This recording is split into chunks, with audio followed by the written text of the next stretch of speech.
Estamos começando uma nova série na Igreja Batista Urbana. Esta série, talvez quando você viu a divulgação nas nossas redes sociais, você deve ter pensado, vão mexer com o vespeiro, vão arrumar problema. O título dessa série é Teologia da Generosidade. E sim, nós estamos num movimento não somente didático, de tentar mostrar para você o que de fato a palavra de Deus fala sobre finanças, prosperidade, generosidade. Nós também estamos num movimento um tanto apologético. Nós queremos mostrar para você, ao longo dessa série, o quanto a chamada teologia da prosperidade, ela é danosa e satânica. A teologia da prosperidade, meus irmãos, ela se tornou popular no início dos anos 80, com o boom do chamado neopentecostalismo. A ideia de que o Senhor Jesus Cristo ele não é somente redentor das nossas almas, que nos livra da maldição do nosso pecado, mas que também nos garante saúde física e prosperidade financeira. Essa ideia foi difundida em muitas igrejas, no contexto evangélico, de maneira muito aberta, de maneira muito, clara. Pregadores da prosperidade, eles usaram dessa retórica e desse tipo de ensino para construir verdadeiros impérios eclesiásticos, verdadeiros impérios de igreja, que tem título de igreja, mas estão longe de ser uma igreja evangélica. E falar sobre essas coisas é tabu desde então. Falar sobre finança, falar sobre esse evangelho que é vendido por aí, que é ensinado por aí, dizendo que se você não é rico, você tem problema de fé, que se você não der um dinheiro na igreja, você vai dar lá no hospital, vai dar na farmácia, que se você não fizer um voto de sacrifício, assinando um cheque poupudo e deixando ele na igreja, você é uma pessoa que não tem, ousadia espiritual ou alguma coisa desse tipo. Falar dessas coisas é mexer em terreno um tanto difícil. Por isso chego nesse lugar onde estou, pense, não estou confortável. Não precisaria e nem eventualmente acho que nem gostaria de trazer essa agenda para você, porque sei que estou mexendo com uma teologia que é muito popular. Eventualmente, alguns de vocês que estão aqui nesse lugar, ou que estão nos acompanhando pela internet, foram doutrinados nessa teologia da prosperidade, foram ensinados a pensar que Jesus também me dá riqueza, que Jesus também me dá saúde. Foram ensinados, eventualmente, a esperar de Deus algumas bênçãos que o Evangelho nunca nos prometeu. Por isso, subo nesse púlpito hoje, e eu garanto para você, eu acho que eu sei o que estou fazendo. Eu acho que eu consigo lidar com uma audiência de 200 pessoas, 200 e poucas pessoas olhando para mim, e eu preciso comunicar alguma coisa. Eu acho que eu consigo, mas hoje estou especialmente tenso, porque sei que estou mexendo com uma temática difícil e complicada. Agora, essa temática ela é difícil e complicada, penso eu, por duas razões. A primeira delas não é somente porque você pode eventualmente ser alguém que foi doutrinado nesse movimento, mas é porque quando a gente fala de dinheiro e fala de finanças na igreja, a gente está falando de alguma coisa que não é só de dinheiro e de finanças, a gente está falando do nosso coração. Porque de todas as coisas que nós temos, o que melhor pode dizer onde está o nosso coração é o nosso talão de cheque, é o nosso extrato bancário. Há cerca de 3 anos atrás, nós tivemos uma série aqui na nossa igreja, uma série chamada Bolsa de Valores. Você pode procurar no YouTube, nas redes sociais, que você vai encontrar todos os sermões que foram pregados nessa série. E nós propusemos para você uma coisa muito interessante. Nós propusemos que dinheiro é espelho. Como a valor monetário, dinheiro ele é nada mais, nada menos do que um espelho que revela para nós aquilo que nós valorizamos. Se nós valorizamos educação, a gente paga a faculdade, paga a escola das crianças. Se a gente valoriza entretenimento, a gente vai contratar o Netflix. Se a gente valoriza, enfim, qualquer outra coisa, de maneira geral, ali está acompanhando também o nosso talão de cheques, o nosso cartão de crédito, o nosso extrato bancário. Porque dinheiro, de tudo que nós temos, de tudo que nós possuímos, o nosso dinheiro é talvez aquilo que melhor diga onde está o nosso coração. Não é à toa que o próprio Senhor Jesus Cristo disse que onde estará o vosso tesouro, aí também estará o seu coração. Onde está o teu dinheiro, está o teu coração, está dizendo o Senhor Jesus Cristo. Aquilo para o qual o seu extrato e o meu extrato bancário apontam, é justamente aquilo que é onde está o nosso coração. Então falar dessa temática é falar de algo sensível, porque é falar de um movimento do nosso coração. E a gente eventualmente às vezes não gosta de ser exposto pela Bíblia, na nossa intimidade, né? Naquilo que é de mais valioso a nós. A gente eventualmente não quer ser constrangido por Deus quando a gente faz uma avaliação da nossa vida nessa área e a gente precisa reconhecer que eventualmente a gente diz que valorizamos algumas coisas quando o nosso contra-cheque, quando o nosso extrato bancário diz que a gente está valorizando outras. Porque de tudo que possuímos, não tenha dúvidas, o nosso dinheiro, ele é aquilo que mais tem poder de revelar o nosso coração. Agora, essa é uma temática difícil, não somente por causa do fato de que alguns de vocês eventualmente podem ter sido doutrinados nessa temática, não somente porque fala de coisas da nossa intimidade, na nossa interioridade, mas também porque a temática do dinheiro dentro das igrejas evangélicas tem sido instrumento satânico para a destruição de fé, de vidas e de famílias. Eu tenho certeza que alguns de vocês aqui poderiam me parar aqui enquanto estou pregando e contar uma história trágica de eventualmente alguém que se sentiu abusado, que se sentiu vilipendiado na sua fé, porque foi constrangido a fazer algum movimento espiritual, financeiro, etc. e tal. Por causa dessa chamada teologia da prosperidade que nós estamos vendo varrer o nosso país desde os anos 80, nós estamos acostumados, não somos acostumados a ver não somente a promoção de uma ganância dentro dos nossos corações, como eu vou mostrar para você daqui a pouco, mas nós estamos acostumados a ver as ovelhas do Senhor Jesus Cristo sendo abusadas. Homens que se dizem homens de Deus, pessoas que se dizem líderes espirituais, ou liderança espiritual, estão usando a palavra de Deus de maneira distorcida muitas vezes, para literalmente roubar, usurpar, extorquir das ovelhas do Senhor Jesus Cristo.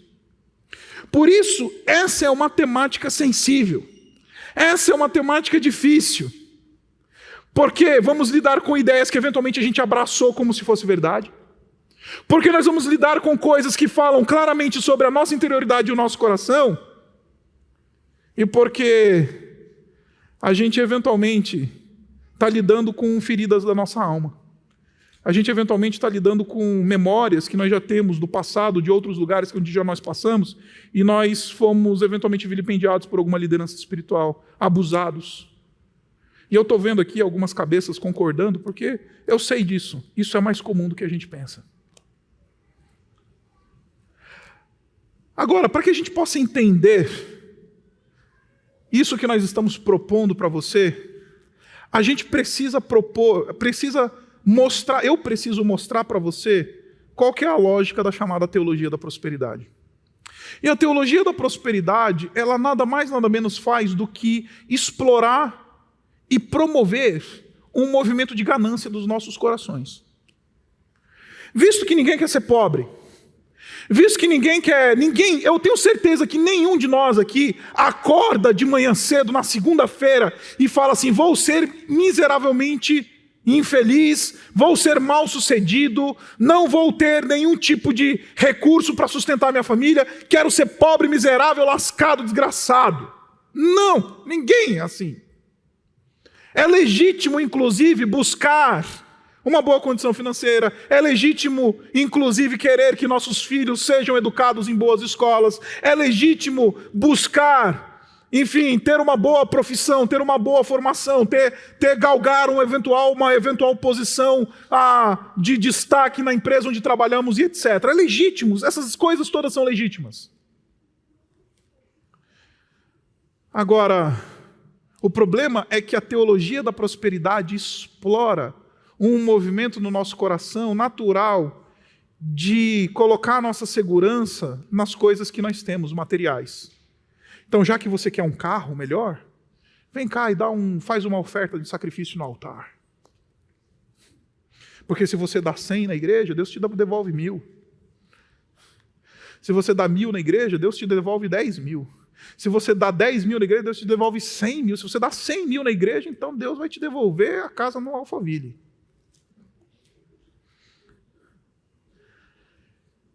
Deu para entender? Essa teologia, ela explora um desejo que há dentro de nós, que muitas vezes é de ganância. Não basta ter um celular, eu quero ter o iPhone 13. E quero ano que vem ter o 14 e depois eu quero ter o 15. Não basta ter só boa condição e sustentar os filhos e ter uma vida digna. Eu quero morar num castelo de caras. E aí, já que eu quero essas coisas e o meu coração aspira e deseja todas essas coisas, então vem a teologia da prosperidade e diz: já que você quer essas coisas, deixa eu te dar a mecânica para você consegui-las. Faz um sacrifício no altar. Se não acontece dessa maneira, acontece por outra via, que também é uma via da ganância. A via da ganância é muito simples. Casais chegam para pregadores e pastores da chamada prosperidade e dizem assim: pastor, eu estou com um problema no meu casamento. Aí o pastor vira e responde assim: né? Estou olhando aqui o rol de dizimistas da igreja. Você está em dívida com o Senhor. Não é natural, é natural de se esperar. Pastor, minha mãezinha está doente. Está devendo o Senhor. Os gafanhotos virão sobre os teus celeiros. Essa teologia, ela é maldita, meus irmãos, porque ela vilipendia a nossa fé. Ela rebaixa o Senhor Jesus Cristo. Jesus Cristo se torna mero concessor de bênçãos. Mero concessor de dádivas. Ele se torna o banco espiritual, uma espécie de banco espiritual onde eu faço saques de valor financeiro para ter aquilo que o meu coração aspira. Rebaixa o Senhor Jesus Cristo, alimenta a minha ganância, é sustentado a partir dos meus desejos desconfigurados do meu coração. Aí, por causa disso, eu trato Deus a partir de uma relação de barganha. Deus, eu dei 1.000. Está vendo? Então eu espero que os meus filhos não enfrentem as drogas. Deus, esse mês eu dei 10.000 na igreja. Então eu espero que o meu casamento não fique em crise. E aí a gente trata Deus a partir de uma relação de barganha, de comércio. Já que eu fiz isso, então eu espero aquilo. Já que eu fiz este movimento, então eu espero aquilo outro. Já que eu fiz assim, eu espero assado. E aí o movimento é barganha e não mais graça. E meus irmãos, esse texto que a gente acabou de ler, ele é um texto que está falando com o teólogo da prosperidade. Ele é um texto que está considerando a realidade do teólogo da prosperidade. Volta comigo 3 versículos. Olha só o que diz o capítulo 6, versículo 3. Não o versículo 6 que lemos, o versículo 3. Olha só o que ele diz. Ele diz assim: se alguém ensina falsas doutrinas e não concorda com a sã doutrina de nosso Senhor Jesus Cristo, então ele está falando do falso mestre. Ele está falando do indivíduo que está entrando na igreja e ensinando heresia, ensinando falsa doutrina ou doutrina que não está de acordo com a doutrina que os apóstolos ensinavam, com aquilo que o apóstolo Paulo está dizendo aqui de ensino que é segundo a piedade. E marque essa palavra, porque essa palavra é importante, nós vamos voltar nela. Não existe, o apóstolo Paulo está dizendo: Timóteo, tem gente dentro da igreja que está entrando dentro da igreja e eles são falsos mestres. Eles têm cara e aparência de mestre de verdade. Eles têm o linguajar, o sotaque, eles têm os cacoetes do pastor, do líder espiritual, mas eles não são verdadeiros mestres. E, meus irmãos, esse é o grande problema da teologia da prosperidade, porque ela tem cara de verdade, porque ela explora elementos verdadeiros da Escritura. Vou dar um exemplo para você. É verdade que a Escritura diz que Deus ele quer abençoar aqueles que são generosos para com Ele. Isso está lá em 2 Coríntios capítulo 9. Aqueles que são generosos para com a obra do Senhor, aqueles que têm um movimento de generosidade e não de barganha, Deus intenciona abençoá-los. Isso está claro na Escritura. Então, visto que a teologia da prosperidade pega essa meia verdade, não considera o todo, simplesmente pega este ponto da verdade e explora todo esse ponto da verdade, o pregador, o falso mestre, ele tem cara de mestre de verdade, mestre da verdade. O falso mestre, ele tem cara de gente séria. O teólogo da prosperidade, ele tem cara de pastor sério. O pastor que está vendendo Bíblia a R$900 para pobre, ele tem linguajar de crente e às vezes passa por crente. Por quê? Porque ele está explorando uma meia verdade. Tem um quê de verdade nesse negócio. Mas o apóstolo Paulo está dizendo, mas não é segundo o ensino da piedade. Cuidado com esses. E ele continua. Ele diz, esse é orgulhoso e na verdade nada entende. Este tal mostra um interesse doentio por controvérsias. É aquele que adora arrumar confusão.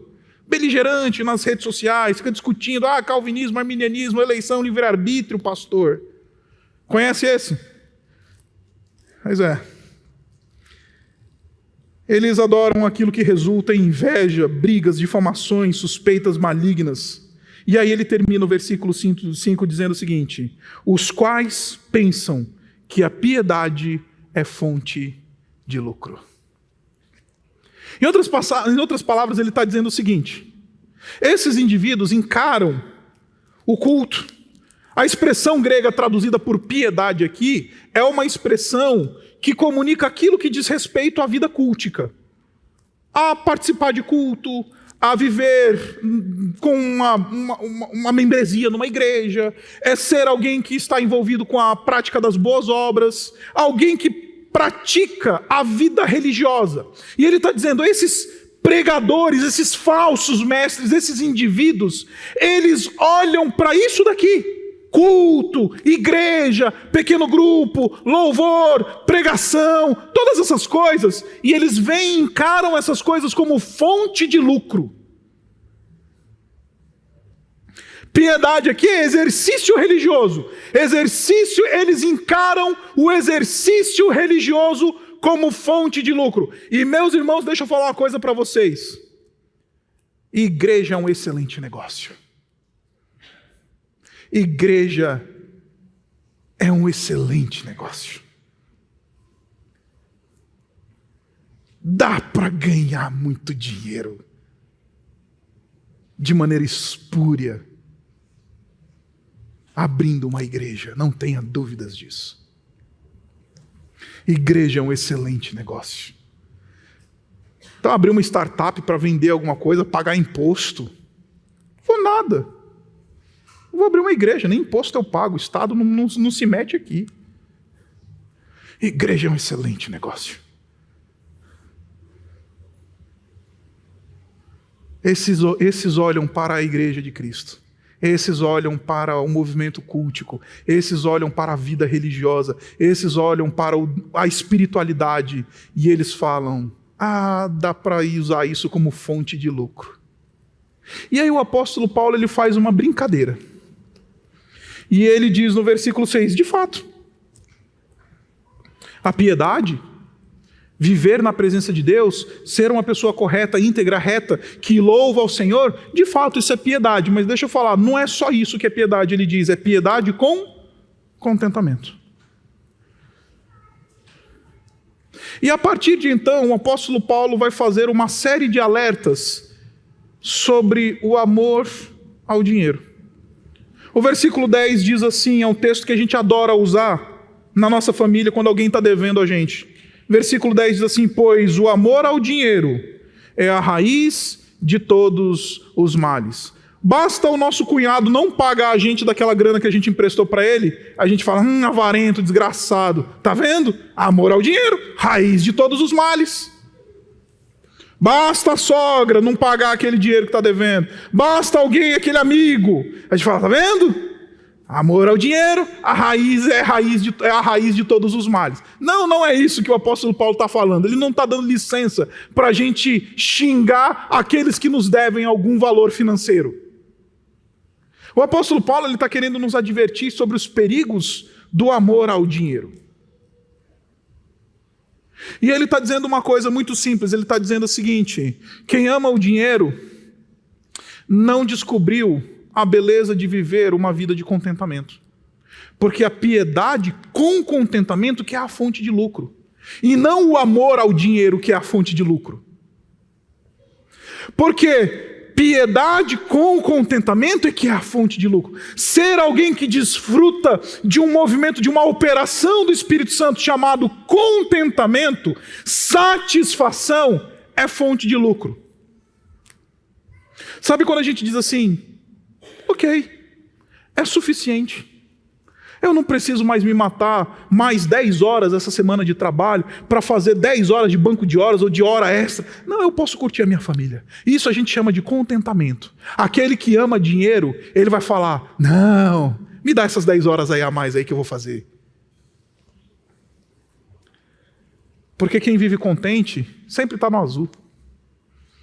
Quem vive contentamento, essa obra do Espírito Santo operada em nós, de gratidão a Deus por aquilo que temos, e não sede e volúpia por aquilo que nós não temos, esse sempre está no azul. Esse não vive aspirando, desejando, correndo atrás, cavucando a vida, buscando hora extra, fazendo negócios. Esse daí ele está em paz, ele desfruta de contentamento. Quem está contente com aquilo que Deus já deu, não vive morrendo por aquilo que não tem. Por isso, o amor ao dinheiro é perigoso, porque ele não nos permite experimentar a bênção do Espírito Santo operando em nós contentamento. Existe uma citação romana que eu acho sensacional, que é aquela que diz que dinheiro é como a água do mar. Quanto mais se bebe, mais sedento fica. Quem ama o dinheiro é assim. Me dá 10 horas a mais no trabalho.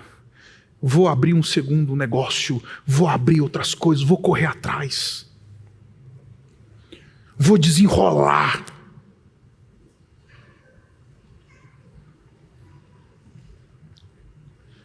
Meus irmãos, o que eu estou querendo dizer para vocês é que se nós vivemos piedosamente, se nós encontramos verdadeiro contentamento e gratidão por aquilo que já temos, é possível viver em paz. É possível dizer, chega, não preciso. É suficiente o que eu tenho. As coisas que o Senhor me deu, elas são suficientes para apaziguar o meu coração. Porque o meu Deus, Ele é melhor do que as coisas que Ele me dá. O contente não é aquele que chegou numa medida suficiente, é aquele que chegou num Deus suficiente. Não queira encontrar a medida do contentamento fora de Deus. Porque é só um Deus suficiente que consegue apaziguar o nosso coração, que sempre está querendo beber a água do mar. Aí a gente quer consumir o Atlântico achando que vai matar a nossa sede, mas não vamos matar a nossa sede. Agora, em segundo lugar, o amor ao dinheiro é um problema porque nos tira a perspectiva da eternidade, ou nos tira uma perspectiva de que a realidade, ela não é só material. Nós não vivemos só numa vida material. Nós não vivemos somente para trabalhar, só para ganhar dinheiro, só para criar filho. A vida não se resume a essa experiência material e física. Só que quem ama o dinheiro não consegue perceber a realidade espiritual da experiência humana. Você não é só músculo que anda, coração que bate, cabeça que pensa. Você é um ser espiritual. Só que quem ama o dinheiro é como a serpente que rasteja sobre a terra e come do pó da terra todo dia. Isso a gente chama na teologia de serpentização. Sabe o que é a serpentização? É aquilo que Deus fala para a serpente e diz assim: agora porque você enganou a mulher, maldito é você dentre todos os animais da terra, e você vai colocar o teu ventre sobre o pó da terra, e pó da terra você vai comer todo dia. E aquele que ama o dinheiro, ele é assim, ele está comendo o pó da terra todo dia. Ele pega busão, ele faz negócio, ele mexe com contrato, ele liga para o fulano, ele vai no banco, ele morre arrastando o ventre no pó da terra, comendo o pó da terra todo dia. E se esqueceu de que há uma realidade espiritual, se esqueceu de que há um mundo espiritual, se esqueceu de que é mais importante que o meu filho crê em Jesus do que ele estudar na melhor faculdade do Brasil. Se esqueceu que é mais importante ter um casamento sólido do que viver numa mansão. Se esqueceu que é mais importante ser alguém que desfruta de relações saudáveis do que andar num carro importado. Esse é o que serpentiza na terra. É aquele materialista que vive com base na matéria. Aí você deve estar pensando: mas pastor, de onde é que você está tirando isso do texto? Olha só que interessante, o texto diz assim, versículo 7, pois nada trouxemos para este mundo e nem nada dele levaremos. Ele está dizendo: sabe tudo isso que você está conquistando nesse mundo? Então, você não vai levar nada. Você não vai poder apresentar o teu olerite ou a tua declaração de imposto de renda para Deus no céu e dizer: aqui está o meu mérito.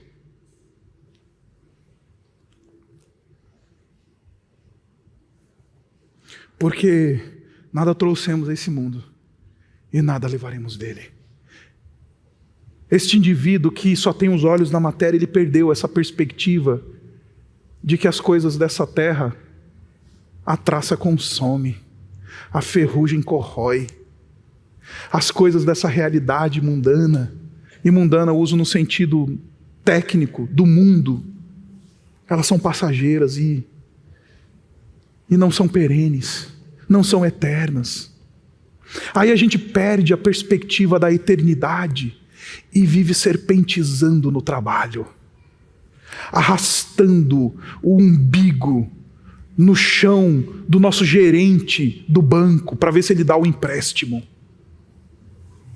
A gente vive arrastando que nem serpente, comendo o pó da terra, pagando uma miséria para ver se compra o iPhone 13 em 20 suaves, suave nada, prestações. Vivendo uma vida miserável para ter o que não conseguimos consumir. É uma serpente comendo o pó da terra todos os dias. O amor ao dinheiro nos serpentiza. O amor ao dinheiro bota o nosso ventre no pó da terra.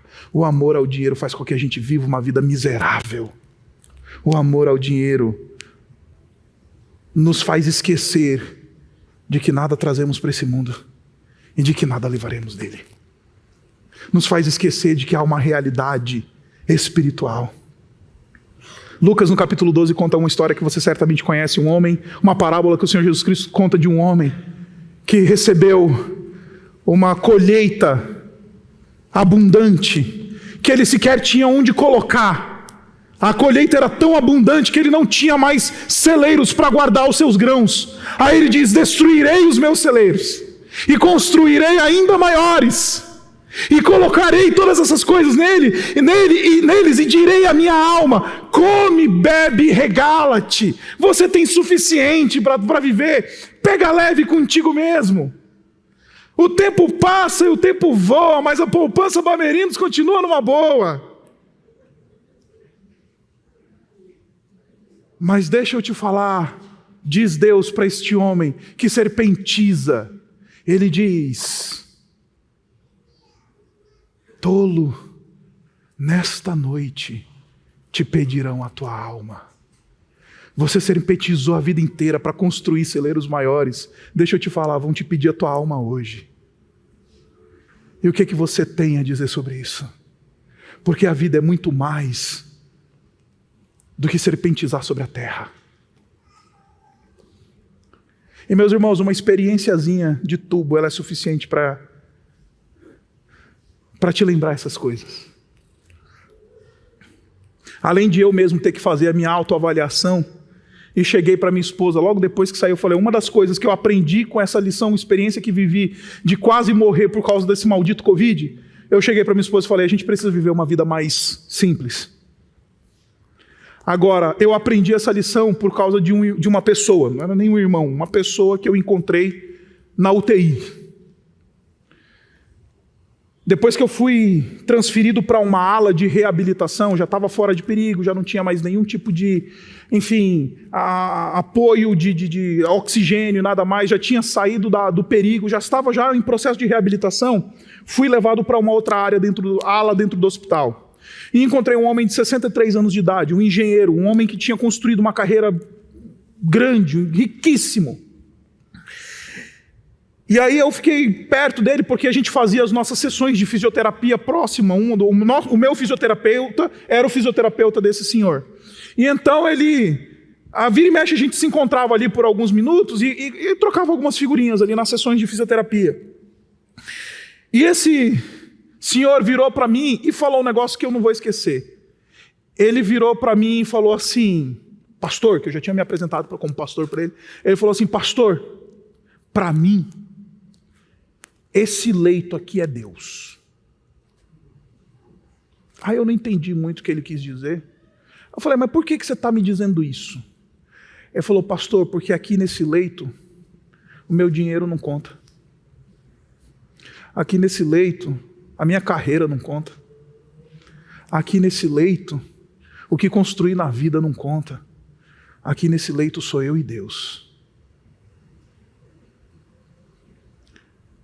Na hora que ele falou isso, eu lembrei de Lucas no capítulo 12. Tolo, nesta noite te pedirão a tua alma. Não adianta nada você construir tudo, viver serpentizando, correndo atrás, comendo o pó da vida, pegando busão, metrô. E meus irmãos, eu não estou pregando uma vida de responsabilidade, tá? É necessário que sejamos responsáveis, é necessário que sejamos pessoas íntegras nos nossos negócios, é responsável que nós levemos a sério o nosso ponto no trabalho, é necessário que a gente tenha a palavra nesse mundo, são necessárias todas essas coisas. O que eu estou dizendo é que o problema é quando a nossa vida gira em torno dessas coisas. Aí a gente vira serpente e vai comer pó todo dia. Eu entro na linha verde do metrô às 7h e eu vejo serpentes, porque é a turminha da Paulista, engravatada. Eu olho e falo: Senhor, tem misericórdia. Comendo poeira, comendo a fuligem do metrô de São Paulo, para conquistar coisas, e etc e tal. Quando a vida não é sobre isso. A vida do homem não consiste naquilo que ele possui, diz o Senhor Jesus. Terceiro lugar, versículo 8 diz assim: por isso, tendo o que comer e com o que vestir-nos, estejamos com isso satisfeitos.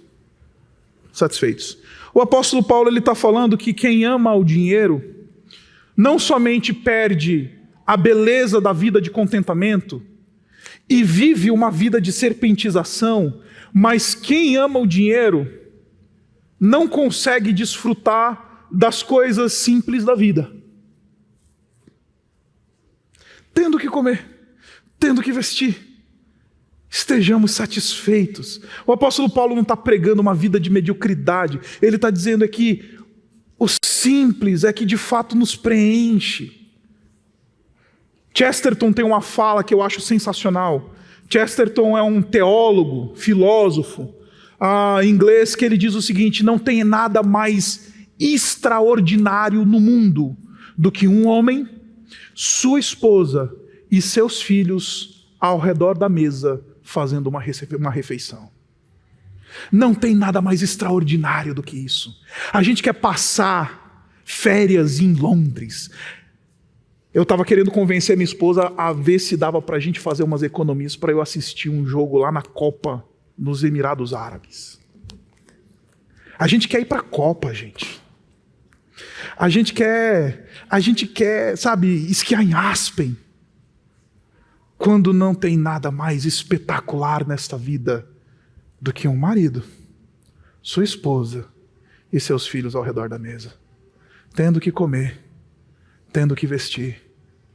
Isto é suficiente. Estejamos satisfeitos. Quem ama o dinheiro tem dificuldade de perceber as coisas simples e belas da vida. Não é sobre poder levar tua mulher todo final de semana no fazano. É sobre simplesmente viver bem com ela. É sobre ter um casamento sólido. De que adianta ter dinheiro para ir comer no fazano todo final de semana se tua vida conjugal está um caos? Tendo que comer, tendo que beber, tendo que vestir, estejamos satisfeitos. Aprendamos a lição da beleza das coisas simples da vida. E em último lugar, o apóstolo Paulo diz: Pois os que querem ficar ricos caem em tentação e armadilhas, e em muitos desejos descontrolados e nocivos. O apóstolo Paulo está dizendo que quem ama dinheiro é inimigo de si mesmo, porque ele arma cilada contra si mesmo. Quem ama dinheiro é aquele que está disposto a colocar em xeque os seus valores, os seus princípios, em nome do lucro. Aí ele não tem problema de adulterar, ele não tem problema de matar alguém, ele não tem problema de cometer pecados em nome do lucro. E meus irmãos, talvez você esteja pensando: nossa, mas isso é exagerado, pastor. Não, não é não. Eu tenho acompanhado, de maneira geral, famílias, crentes, num negócio que eu odeio fazer, que é a reconciliação de crentes por causa de inventário de vovô e vovó. Vovô e vovó morreu. Aí começa o processo de fazer o inventário do vovô e da vovó. Meus irmãos, nem os pagãos se comportam de maneira tão abjeta quanto os crentes nessa hora. Aí é um querendo puxar o tapete do outro, irmãos falando: eu vou te matar. Familiares dizendo: eu não quero mais relação com você, me dá o que me deve. Aí fica insustentável e ligam para o pastor: pastor, misericórdia. Eu falo: misericórdia? Então tem uma misericórdia de mim, né? Não me envolva nessa patifaria. Aí vai lá o pastor tentar: gente, o que está acontecendo? Ah, porque o carro que era para ser meu, deram para não sei quem. Ah, aquele terreno foi mal dividido, pastor, e agora? E não sei o quê. Aí nessa hora aparece o desejo de morte. Nessa hora aparece: eu vou te matar. Nessa hora aparece as falcatruas. Nessa hora a gente relativiza os nossos princípios e nossos valores porque amamos o dinheiro. O amor pela prata, essa é a expressão grega que traduz a avareza. O amor pela prata.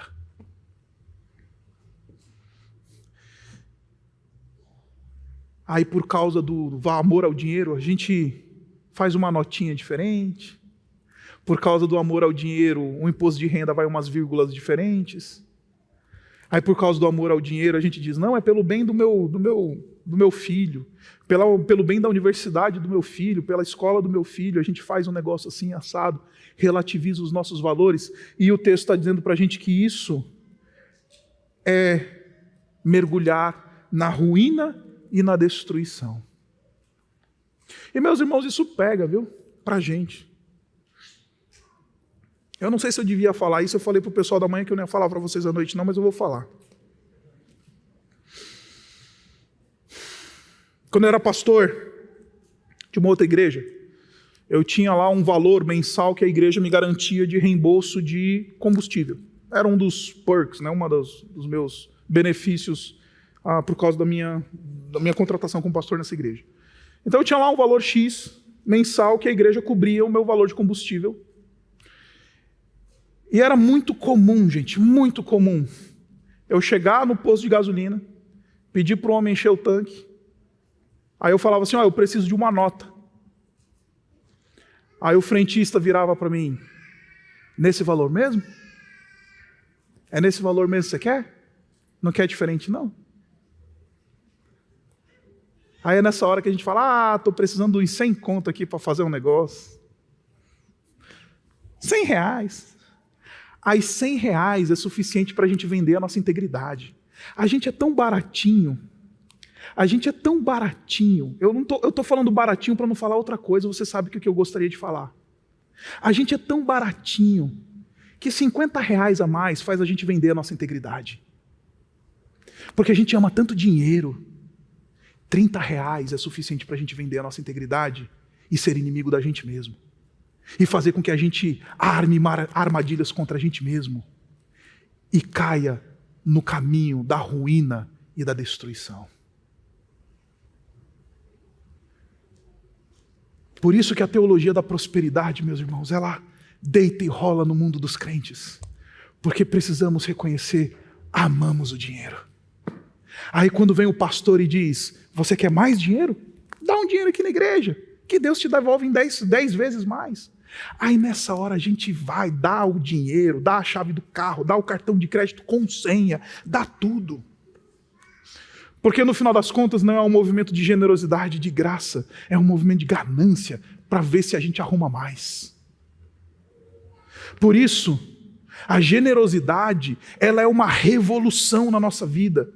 Porque a generosidade é o único meio pelo qual nós não somos dominados pelo dinheiro. É o único meio. Como sei, pastor, que não sou dominado pelo amor ao dinheiro? Sendo generoso. Os gregos, eles dizem uma coisa que eu acho sensacional. Eles dizem o seguinte, eles falam assim, dinheiro é aquilo que ou nós possuímos, ou nós somos possuídos pelo dinheiro. Enquanto lhes falo, tem gente aqui que é dono do seu dinheiro, ou tem gente aqui que é possuído pelo seu olerite. Vou aprofundar essa aplicação. Sabe aqueles crentes super apegadinhos aos 10%? A gente vai falar sobre os 10% na semana que vem. Sobre o tal do dízimo. Vamos falar, fica tranquilo, a gente não tem medo disso na igreja não. Os mais apegados aos 10% são geralmente os mais escravos dos outros 90%. Do tipo, Deus, toma os teus 10%, mas não rela, não toca, não mexe nos meus 90%. Está de 4, adorando, babando em cima do ídolo dos 90%. Ou nós possuímos, ou nós somos possuídos. Como é que eu sei que eu não estou sendo possuído pelo meu cartão de crédito, pastor? É se eu sou generoso. O único jeito de não ser dominado pelo dinheiro que tenho é sendo generoso com o próximo, sendo generoso com o reino, sendo generoso, abrindo a mão. Porque quanto mais retenho, este é o termômetro espiritual para eu identificar a minha avareza, o meu amor ao dinheiro. Como sei, pastor, que estou sendo dominado por isso? Eu sou capaz da generosidade? Por isso a generosidade é uma revolução. Ela coloca essa lógica da prosperidade, da teologia da prosperidade de cabeça para baixo, porque não é sobre dar para receber, é sobre dar, ponto. E por quê, pastor?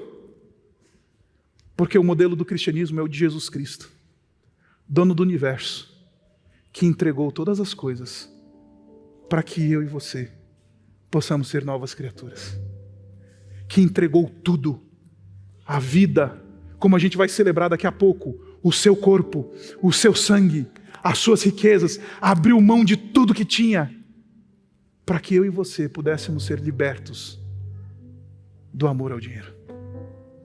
Por isso que a lógica do reino é partilha, a lógica do reino é generosidade, a lógica do reino é coração transformado, a lógica do reino é compaixão, a lógica do reino não é dar para Deus para Ele me dar mais, a lógica do reino é falar, usa tudo, já que tudo é teu, Senhor, não é só 10%, é tudo teu, usa, Senhor, faz, Senhor, porque assim eu me liberto dessa maldição, que é ser uma serpente, que arrasta todo dia, comendo pó da terra, amando dinheiro, amando a etiqueta da minha roupa, amando a marca do meu carro, amando a cor do meu cartão de crédito. Senhor, me liberta disso, me fazendo uma pessoa generosa. O único jeito de sermos libertos do amor ao dinheiro é falando, Senhor, usa para o bem, usa para a bênção, porque eu entendi a lógica agora, é sobre Jesus, que tinha tudo, o universo, as riquezas do mundo na sua mão, e Ele falou, eu vou entregar todas as coisas, tomem até o meu corpo, tomem até o meu sangue, para que o meu povo seja liberto dessas coisas.